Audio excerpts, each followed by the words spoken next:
All right, update this morning. Just got off the phone with the Southcom commander and the chairman, the Joint Chiefs, talking about our efforts at Guantanamo Bay.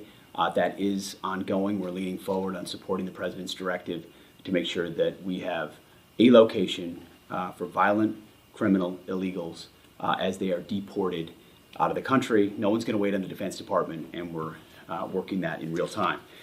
But I also wanted to give an update on the tragedy that happened last night here in Washington, D.C., and provide a little bit more information as we are actively working to investigate and understand what occurred and why. At about 8:48 last night, a UH-60 assigned to the U.S. Army Aviation Brigade in the Military District of Washington, Fort Belvoir, Virginia, collided tragically with a civilian airliner. The unit involved, the Army unit involved, was Bravo Company 12th Aviation Battalion at Fort Belvoir. It was an annual proficiency training flight.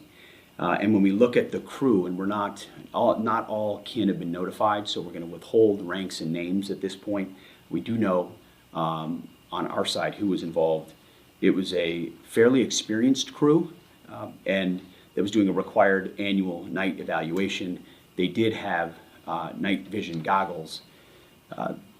The 12th Aviation Battalion, as of now, is granted a 48-hour operational pause on contingency missions as what happened is reviewed, and a senior level aviation team, an investigative team from our Aviation Safety Center, was deployed last night and already is in Washington, D.C. to investigate what's going on.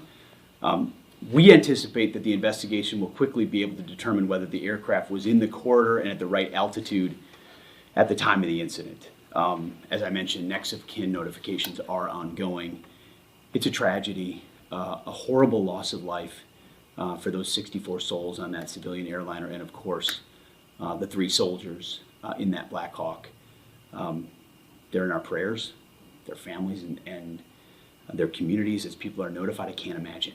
And I know it's gone from a rescue mission to a recovery mission, and we're with all the first responders that are moving actively too. So at the Defense Department, our thoughts and prayers go out. We are actively investigating to find out what happened and why.